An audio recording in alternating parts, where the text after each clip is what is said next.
আসসালামু আলাইকুম ওয়া রাহমাতুল্লাহি ওয়া বারাকাতুহু।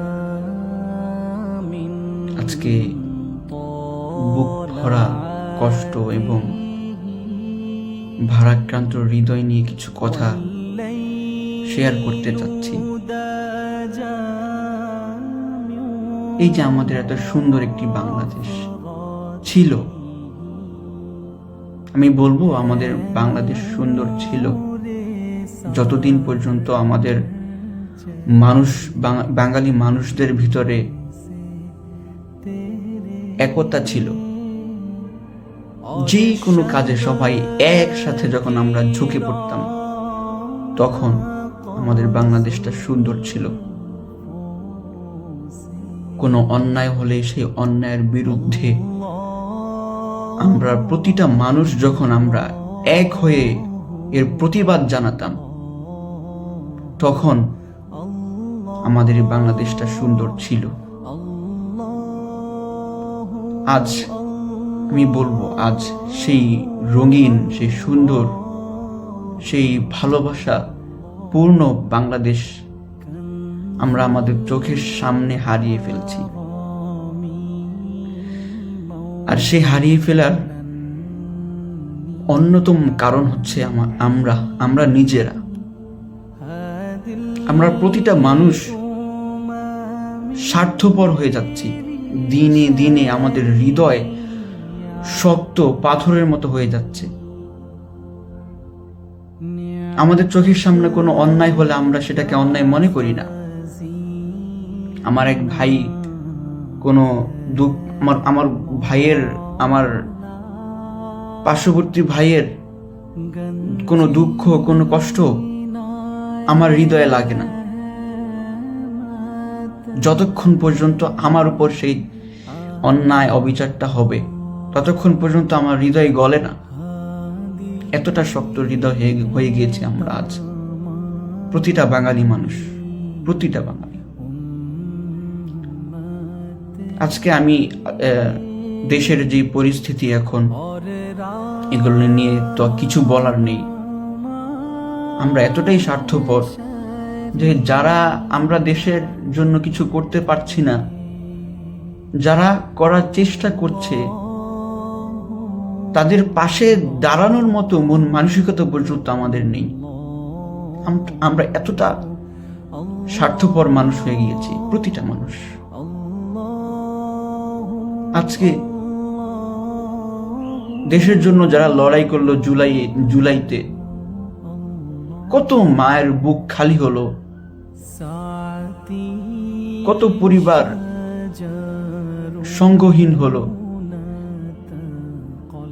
তাদেরকে আমরা 1 বছর হতে না হতেই ভুলে গেলাম। আমরা জুলাইতে যারা যুদ্ধ করেছে, তাদেরকে আমরা কয়জন মনে রেখেছি? এটা কিন্তু একটা মানুষত্বের বিষয় আছে এখানে। মানুষকে আল্লাহ তাআলা হৃদয় দিয়েছেন, মানুষকে আল্লাহ তাআলা বিবেক দিয়েছেন। তার এটা তো মানুষের বিষয় গেল। সেই মানুষের দিক থেকেও যদি আমরা তাকাই, কোনো ধর্মের দিকে না গিয়ে মানুষের দিক থেকে যদি আমরা তাকাই, তাহলে তো আমাদের চোখের সামনে যখন একটা মানুষের উপর যখন অত্যাচার করা হয়, তখন আমাদের মানুষ হিসাবে আমাদের বিবেকে একটা বাধা আসে যে আমার চোখের সামনে আমার ভাইটার উপর অত্যাচার করা হচ্ছে, আমি কিভাবে বসে থাকি? আমার চোখের সামনে আমার বোনকে ধর্ষণ করা হচ্ছে, আমি ভাই হয়ে কিভাবে বসে থাকি? মানুষ হিসেবে আমাদের মাথায় এই একটা বাধা দেওয়ার মতো একটা চিন্তা চেতনা আসা দরকার। এরপর যদি আমরা ধর্মের বিষয়ে বলি, আমরা মুসলমান হিসাবে আমি যতটুকু জানি, আল্লাহ তাআলা আমাদের প্রত্যেকটা মানুষের ভিতরে মেমোরিতে এরকম একটা দিয়েছেন যে কোনটা খারাপ দিক, কোনটা ভালো দিক, কোনটা অত্যাচার, কোনটা ন্যায়, এগুলো আমরা বুঝি। আমরা যখন চোখের সামনে কোনো অত্যাচার দেখি, তখন আমাদের মেমোরিতে আল্লাহ তাআলা এরকম একটা একটা শক্তি দিয়ে দিয়েছেন, যে আমাদের মাথার ভিতরে আল্লাহ তাআলা দিয়ে দেয় যে তোমার চোখের সামনে যেটা হচ্ছে এটা একটা অন্যায়, তোমার এটা বাধা দেওয়া উচিত। আমাদের বিশ্বনবী সাল্লাল্লাহু আলাইহি ওয়াসাল্লাম তিনি এই কাজ করে গিয়েছেন। তার অনুসারী হিসাবে প্রতিটা মুসলমানের আমাদের ভিতরে এই শক্তিটা, এই গর্জনটা থাকা দরকার। আমার নবী কখনো চোখের সামনে অত্যাচার দেখে বসে থাকেন নাই। ধর্মের বিষয়ে বলেন, ধর্ম ছাড়াও বলেন, সব দিক থেকে বলতে গেলে মানুষ মানে আমাদের চোখের সামনে কোনো অন্যায় দেখলে, চোখের সামনে কোনো অত্যাচার দেখলে, চোখের সামনে ধর্ষণ দেখলে তার বিপক্ষে দাঁড়ানো উচিত। কিন্তু আমরা এতটাই স্বার্থপর হয়ে গিয়েছি, সব কিছু ডেঙ্গি আমরা এখন নিশ্চুপ, যে যার মতো চলে যাচ্ছি। আজকে একটা সংবাদ দেখলাম ফেসবুকে। সংবাদটা দেখার পর আমার আসলে মানে এতটা খারাপ লেগেছে, আমি এটা বলে বোঝাতে পারবো না। আমার প্রচন্ড মানে ব্যথা লেগেছে এই সংবাদটা শুনে। আমি একটা বোনের ধর্ষণের একটা ভিডিও দেখলাম। বোন কান্নাকাটি করছে আর তাকে ধর্ষণ করার যে চেষ্টা করা হয়েছে সেটা সংবাদ মাধ্যমে ভিডিও আকারে তিনি বলতেছেন, বোনটা বলতেছে যে দুপুর 2টা, আপনি বুঝেন বাংলাদেশের মতো একটা দেশে দুপুর 2টা গণবসতি, যেখানে আমাদের বাংলাদেশে দুপুর 2টা নাগাদ, দুপুর 2টা বোনটা তার সন্তানকে নিয়ে হলো দুপুরে শুয়েই আছে। আমার বোনের স্বামী তিনি কাজে আছেন বাহিরে। এমন সময় চাঁদাবাজ ধর্ষক ঢুকে গেছে, ঢুকে তার উপর প্রেসার করে তাকে ধর্ষণ করার চেষ্টা করেছে। ধরতে গেলে একটা ধর্ষণ হয়েই গিয়েছে এখানে। তাকে হাতাহাতি, যতটুকু মানে নির্লজ্জকর যতটুকু কাজ তারা করে ফেলেছে ওইখানে। তারপর আল্লাহ আমার বোনকে হেফাজত করেছেন। বোন সেখান থেকে কোনোভাবে বেঁচে এসেছে। তো এইখানে আমার কথা হলো যে এই যে দুপুর বেলা একটা বোনের ঘন বসতিতে, যেখানে মানুষ বসবাস করে একসাথে, একটা ফ্যামিলি, কয়েকটা ফ্যামিলি একসাথে থাকে, এই যে বোনের এতগুলো ফ্যামিলির সামনে বোনটার কাছে ধর্ষকরা গিয়ে তাদের মনের চাহিদা পূরণ করার যে সাহসটা পেয়েছে, যেই সুযোগটা পেয়েছে, ওইখানে বোনের পাশে যে মানুষগুলা ছিল তাদের বিবেক কি বলে? তারা কি করেছে? তাদের কি কোনো বিবেক নাই? মানে আমার এই কথাটা, এই প্রশ্নটা আমি আসলে কোনো উত্তর খুঁজে পাচ্ছি না। তাদের কি কোনো বিবেক নেই? তাদের সামনে আপনি একটা জিনিস চিন্তা করেন, যে আপনার বাসার পাশে আপনার প্রতিবেশী মানে কি? আপনার ভাই, আপনার বোন, মায়ের পেটের না হোক, তা ভাই বোন হিসেবে আপনার প্রতিবেশীর যদি কোনো ক্ষতি হয়, আমাদের সত্যি তো মানুষের বা আমাদের নিজেদের হৃদয়ে লাগে না? ওই বোনটার উপর যখন এই অত্যাচারগুলো হচ্ছিল, তখন তার এই পাশের মানুষগুলো কি করছিল? তারা আসলে কোন জাতের মানুষ? তাদের বিবেক কি নেই? তাদের মাথায় কি কিছু নেই?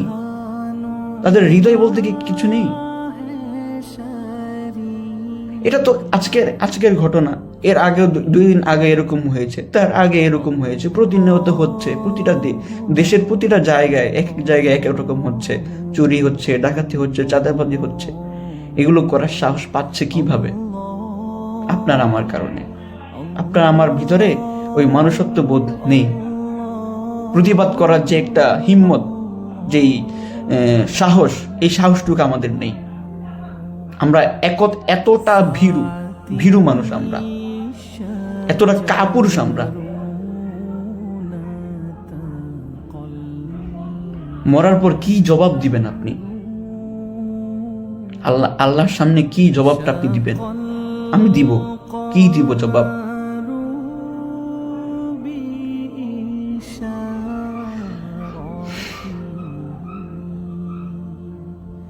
আসলে কথা বলার ভাষা আমি খুঁজে পাচ্ছি না, কি বলবো। আজকের এই ঘটনা দেখে আমার আসলে খুব দুঃখ লাগছে।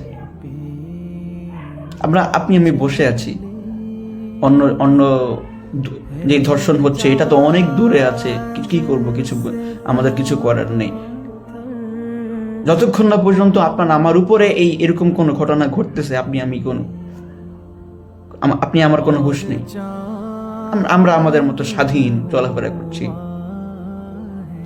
এটা হচ্ছে বর্তমান আমাদের বাঙালিদের প্রতিটা মানুষের হৃদয় এরকম হয়ে আছে। আমাদের নিজের উপর যতক্ষণ না কোনো প্রেশার আসতেছে বা কোনো অত্যাচার হবে, ততক্ষণ আমাদের মুখ খুলবে না, আমাদের জ্ঞান, আমাদের বিবেক খুলবে না।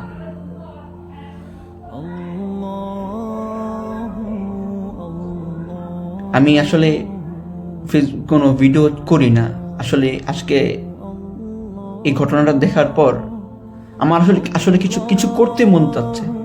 আমার আসলে দেশের জন্য কিছু একটা করতে মন চাচ্ছে। এরকম চাঁদাবাজ ধর্ষকদের বিরুদ্ধে কিছু করতে মন চাচ্ছে। কি করব? কিছু করার নেই আমার।